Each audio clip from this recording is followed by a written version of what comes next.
नमस्ते बच्चों, मेरा नाम आकाश नागर है और ये वीडियो है 11th क्लास के लिए यानी फर्स्ट ईयर के लिए। और ये है केमिस्ट्री की जो कि है पार्ट 3। पार्ट कौन सा है? ये 3। इसका मतलब क्या है? पार्ट 3 का मतलब ये तीसरी वीडियो है पहले ही चैप्टर के बारे में, जो कि अभी इंट्रोडक्शन चल रहा है कि आप अभी तक क्या पढ़ के आए हैं। और अगर आपने इससे पहले की वीडियो नहीं देखी है यानी कि पार्ट 1 और पार्ट 2, तो पहले आप उन 2 पार्ट को देखेंगे, उसके बाद इस वीडियो को देखना शुरू करेंगे, वरना आपको ठीक से कुछ चीज़ें समझ में नहीं आएंगी। तो अच्छा है कि पहले आप पुराने पार्ट देखें, फिर इस पार्ट को देखना शुरू करें। कुछ बच्चों की अगर वीडियो सही से नहीं चल रही है तो मैं अभी बता देता हूँ। अगर उनका नेटवर्क कनेक्शन ठीक नहीं है तो इसलिए थोड़ी धुंधली आ रही होगी, तो आप क्या कर सकते हैं, जो यूट्यूब की सेटिंग है यानी ऊपर जो ये 3 डॉट होती हैं ऊपर की तरफ राइट हैंड कोने पे, ये इस तरह की 1 2 3 इस तरह की डॉट होती हैं, उस पर क्लिक करेंगे तो वहाँ पे लिखा आएगा क्वालिटी, और उसको आप 480p पे चलाएंगे। 480p वहाँ पे ऑप्शन होंगे 144, 240, 360 और 480। इनके सबके आगे P लिखा होगा, P फॉर पिक्सल। तो आप 480 पे चलाएंगे तो आपकी वीडियो क्लियर चलेगी। तो जिन जिन बच्चों को ये समस्या आती है कि वीडियो साफ़ नहीं चल रही है, दिख नहीं रहा है, तो उनकी समस्या यहाँ से सोल्व हो जाएगी। इसका मतलब ये नहीं है कि हमने वीडियो अच्छी क्वालिटी में नहीं डाली, इसका मतलब है कि आपका नेटवर्क स्लो है और आप उसकी सेटिंग को 480 पे चलाएंगे तो आपकी चल जाएगी अच्छे से। तो खैर, ये तो बात हुई वीडियो वगैरह के बारे में। अब बात करते हैं कि इसमें हम पढ़ने वाले क्या हैं। यह है part 3 11th class chemistry. 2 parts के जा चुके हैं जो यूट्यूब पे पढ़े हुए हैं, आप देख सकते हैं। इसमें पढ़ेंगे हम तत्वों एवं यौगिकों के गुण। तत्वों एवं यौगिकों के गुण ये कितने हैं? मेनली हमने 7 तरह के लिए हैं, जो अभी तक आपने कुछ पढ़े हैं, शायद सभी पढ़े होंगे थोड़े थोड़े, या कभी ध्यान ना दिया हो। तो पहला है बहुरूपता, फिर अपरूपता, फिर समाकृतिकता, आर्द्रताग्राही, प्रस्वेदिता, उत्फूलन, कठोरता। तो आपको नाम सुन के ऐसे लग रहे होंगे कि पता नहीं इनके अंदर क्या है और ये किस तरह के गुण हैं और ये कितने याद करने हैं और कितने टफ हैं, कितने आसान हैं, ये आखिर हैं क्या। तो चलो इनके बारे में थोड़ी थोड़ी सी हम बात कर लेते हैं कि ये असल में है क्या। पहला जो है गुण वो है बहुरूपता। जैसा आपको नाम से पता चल रहा है कि बहुरूप यानी इसके बहुत सारे रूप होंगे। अब वो किस तरह के होंगे? ये लिखा हुआ है कि जब कोई पदार्थ एक भौतिक अवस्था में एक से ज़्यादा क्रिस्टलीय रूपों में मिलता है तो ये रूप बहुरूप कहलाते हैं तथा यह गुण बहुरूपता कहलाता है। यानी जो क्रिस्टल वाली फॉर्म है वो एक से ज़्यादा है, तो अगर वो ऐसी अवस्था में यानी एक से ज़्यादा अवस्था में क्रिस्टलीय रूप में मिलता है तो वो बहुरूप कहलाता है। और उसके इसी गुण को हम क्या कहते हैं? बहुरूपता। जैसे कि जिंक सल्फेट है, जिंक सल्फाइड और कैल्शियम कार्बोनेट। तो जिंक सल्फाइड जिंक ब्लेड के रूप में मिलता है, वुरजाइट के रूप में मिलता है, ऐसे ही और सारे इसके कई सारे रूप हैं। कैल्शियम कार्बोनेट अरेगोनाइट के रूप में मिलता है, कैल्साइट के रूप में मिलता है। तो इतने क्रिस्टलीय रूपों में मिलते हैं। तो ये कैसे हुए? जिंक सल्फाइड और कैल्शियम कार्बोनेट ये हुए बहुरूप यौगिक, और इनके अंदर कौन सा गुण है? बहुरूपता का गुण है। तो ये तो हुआ बहुरूपता क्या होती है। उसके बाद बात आती है अपरूपता। मिला जुला सा शब्द है, वो बहुरूप था, ये है अपरूपता। इसमें क्या है? जब कोई पदार्थ रासायनिक रूप में एक से अधिक रूपों में पाया जाता है तो उसे अपरूपी कहते हैं तथा यह गुण अपरूपता कहलाता है। सारी डेफिनेशन सेम है, सिर्फ 2 वर्ड चेंज हैं। उसके अंदर क्या था? उसके अंदर था, अगर आप ध्यान से देखें तो इसके अंदर था क्रिस्टलीय रूपों में, क्रिस्टलीय रूपों में पाया जाता है तो बहुरूप, और रासायनिक रूपों में पाया जाए एक से अधिक तो अपरूप। तो एक से अधिक क्रिस्टलीय रूप तो बहुरूप, और एक से अधिक रासायनिक रूप तो अपरूप। बाकी सारी परिभाषा सेम है। अपरूपता का उदाहरण, अपरूपता का उदाहरण क्या है? जैसे कार्बन।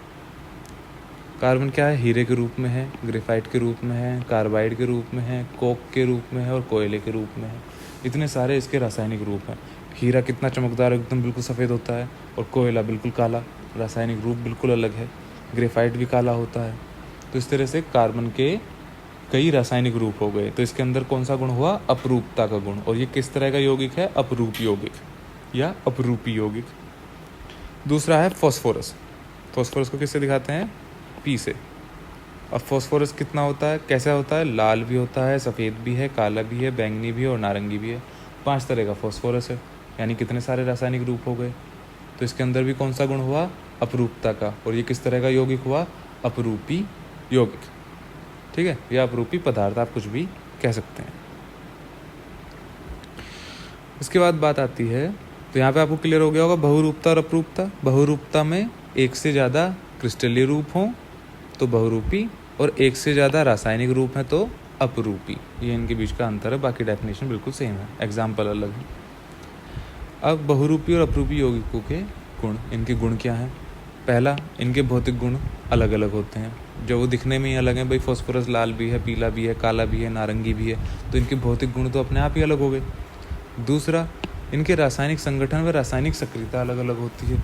तो इनके जो रासायनिक संगठन जिनसे ये मिलकर बने होते हैं, जो इनकी रासायनिक यानी कि केमिकल स्ट्रक्चर होती हैं, और रासायनिक सक्रियता यानी कितनी तेज़ी से किसी चीज़ के साथ ये रिएक्शन करते हैं, यानी अभिक्रिया कितनी तेज़ी के साथ करते हैं, वो जो इनकी सक्रियता कहलाती है, वो सक्रियता अलग अलग होती है। यानी इनका रासायनिक संगठन और रासायनिक सक्रियता सब क्या होती हैं? अलग अलग होती हैं। इनके जालकों में तत्वों पर संकरण भी अलग अलग होता है। ये जो संकरण शब्द है शायद आपने 10th में सुना होगा, नहीं तो आपकी 9th क्लास में आएगा कि संकरण आखिर होता क्या है, इसको निकालते कैसे हैं, पता कैसे करते हैं कि कौन से तत्व पर कौन सा संकरण है।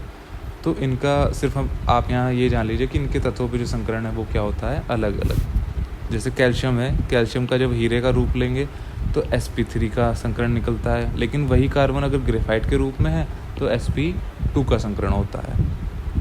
चौथा, इनमें परमाणुओं की संख्या भी अलग होती है। जैसे ऑक्सीजन यानी O2 है,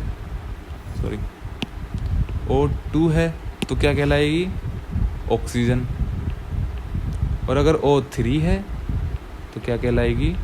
ओजोन। यानी इनमें परमाणुओं की संख्या भी क्या हो गई? अलग। यहाँ पे 2 परमाणु हैं, यहाँ पे 3 परमाणु।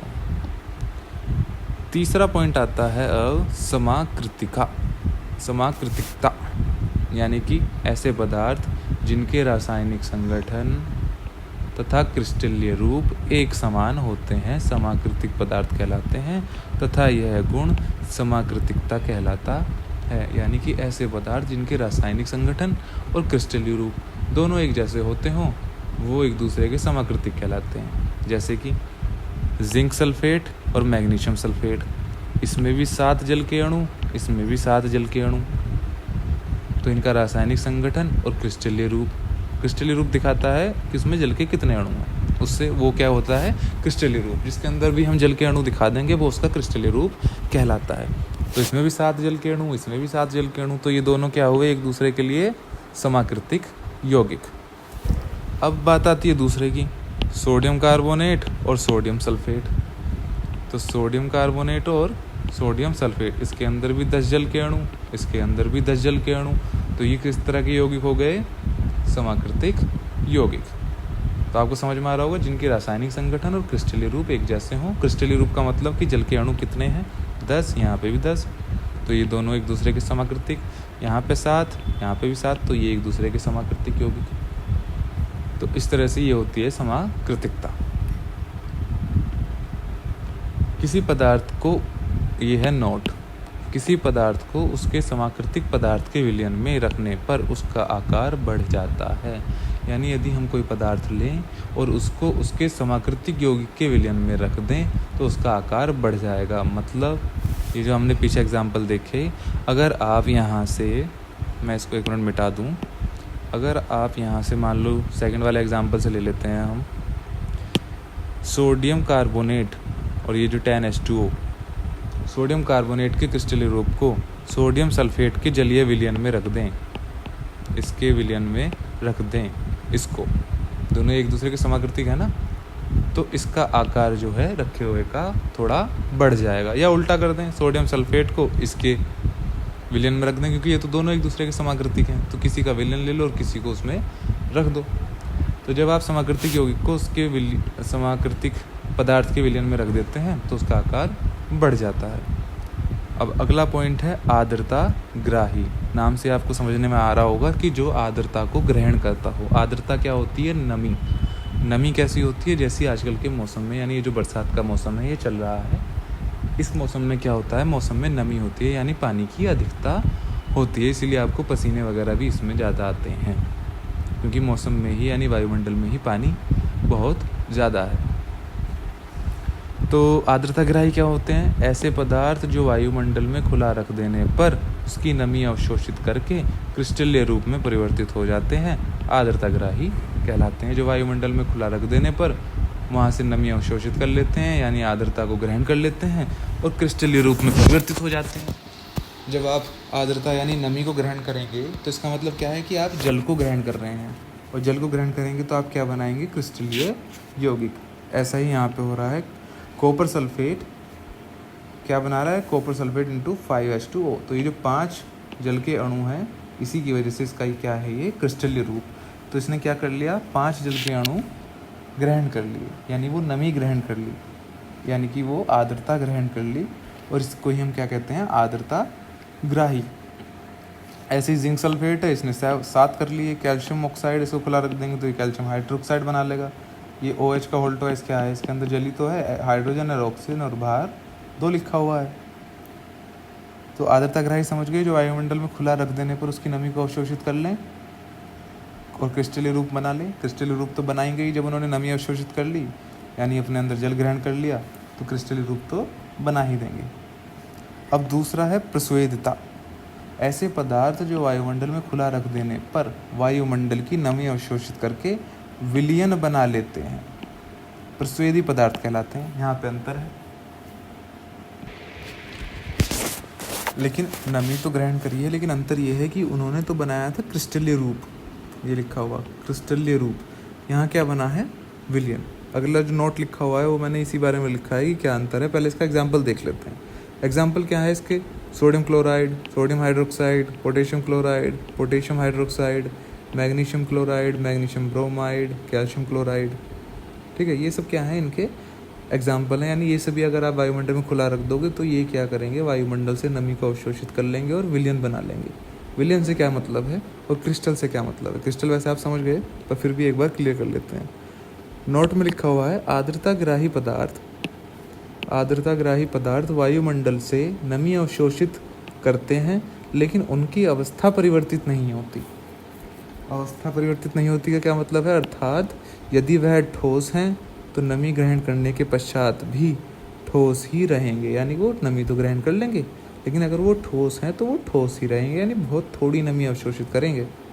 जबकि प्रस्वेदी पदार्थ जो है नमी ग्रहण करके विलयन बनाते हैं, अर्थात द्रव अवस्था में परिवर्तित हो जाते हैं, अर्थात प्रस्वेदी पदार्थों में अवस्था परिवर्तित हो जाती है। ये लिखा हुआ है, हो जाती है, हो जाती है। तो क्या होता है? आर्द्रताग्राही में अवस्था परिवर्तित नहीं होती, यानी ठोस है तो ठोस ही रहेंगे, जबकि प्रस्वेदी पदार्थों में अवस्था परिवर्तित हो जाती है, द्रव में परिवर्तित हो जाते हैं, यानी ठोस थे तो द्रव में परिवर्तित हो गए, अर्थात प्रस्वेदी पदार्थों में अवस्था परिवर्तित हो जाती है। ये अंतर है आर्द्रताग्राही और प्रस्वेदी में। यानी प्रस्वेदी कम नमी ग्रहण करते हैं और आर्द्रताग्राही कम नमी ग्रहण करते हैं और प्रस्वेदी अधिक नमी ग्रहण करते हैं, इसलिए वो द्रव में परिवर्तित हो जाते हैं, विलयन बना लेते हैं। तो ये आपको समझ में आ गया होगा, आर्द्रताग्राही और प्रस्वेदी। अब अगला पढ़ते हैं हम। चलो अगले से पहले इनके बारे में 2-3 नोट और हैं। आर्द्रताग्राही पदार्थ की तुलना में प्रस्वेदी पदार्थ ज़्यादा नमी अवशोषित करते हैं। ये तो सीधी सी बात है भाई, आर्द्रताग्राही तो सिर्फ क्रिस्टल रूप बना रहे हैं, ठोस हैं तो ठोस के रूप में हैं, लेकिन जो प्रस्वेदी पदार्थ हैं ये तो विलयन बना रहे हैं, इसका मतलब ज़्यादा नमी अवशोषित अपने आप ही करेंगे।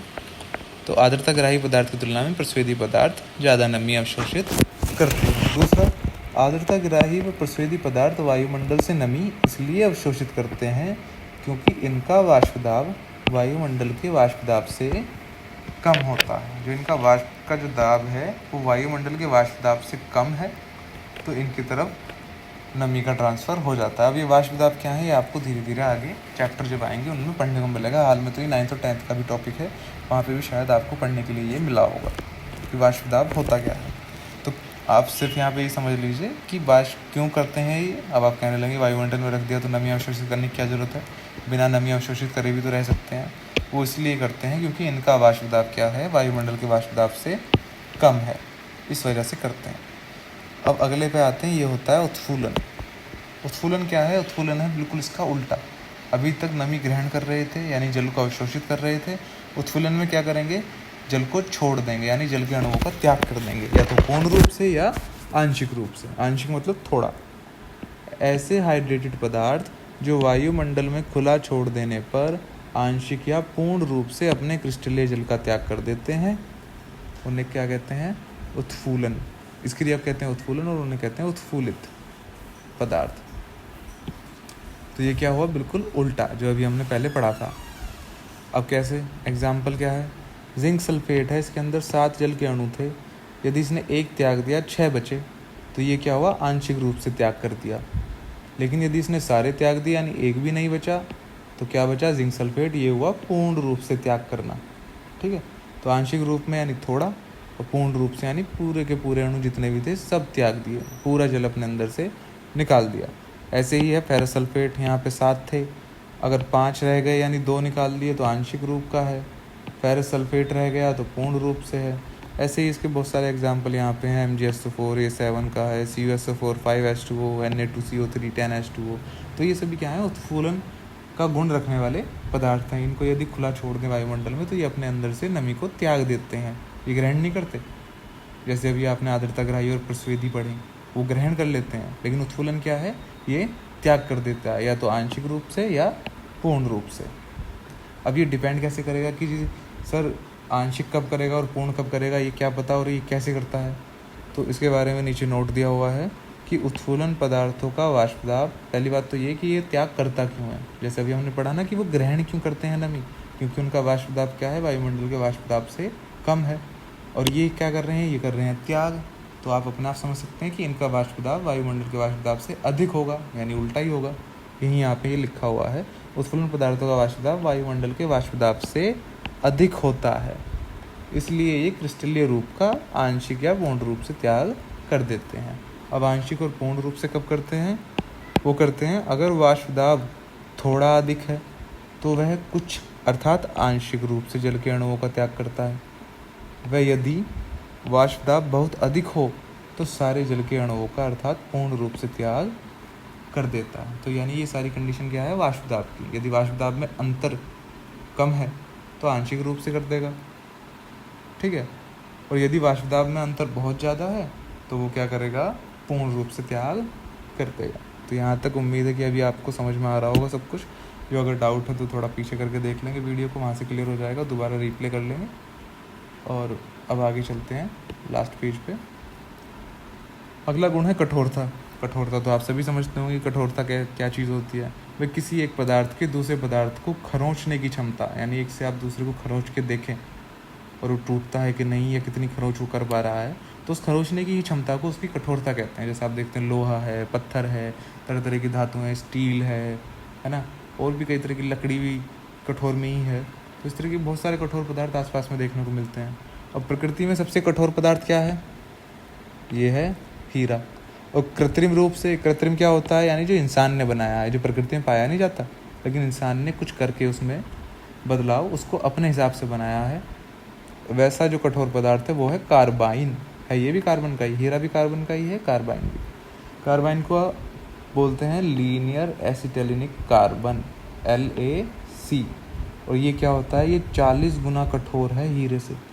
हीरा प्राकृतिक रूप से सबसे कठोर है, लेकिन ये जो कार्बाइन है ये मनुष्य द्वारा निर्मित है और ये हीरे से भी 40 गुना कठोर है। तो आप समझ सकते हैं कि कितनी कठोर धातु है। अब ये कार्बाइन का रासायनिक संरचना है, ठीक है। खैर, तो अब अगले पॉइंट पे आते हैं, आघात वर्धनीयता। ये आपने 10th में पढ़े हैं ये सब। आघात वर्धनीयता है, तन्यता है, भंगुरता है, तो आपको मेरे ख्याल से आसानी से याद आ जाएंगे। आघात वर्धनीयता क्या होती है, पदार्थ का वह गुण जिसमें उसे पीटने पर चादर के रूप में परिवर्तित किया जा सके, आघात वर्धनीयता कहलाता है।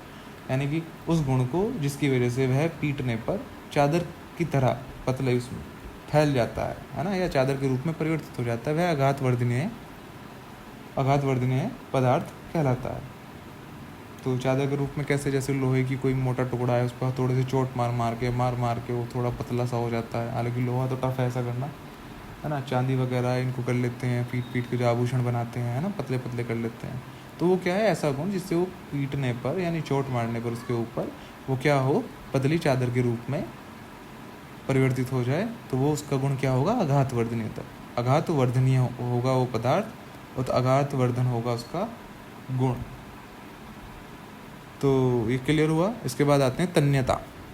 तन्यता आपने पढ़ी होगी, पदार्थ का वह गुण जिसके कारण उसे खींचकर तार बनाया जा सकता है तन्यता कहलाता है।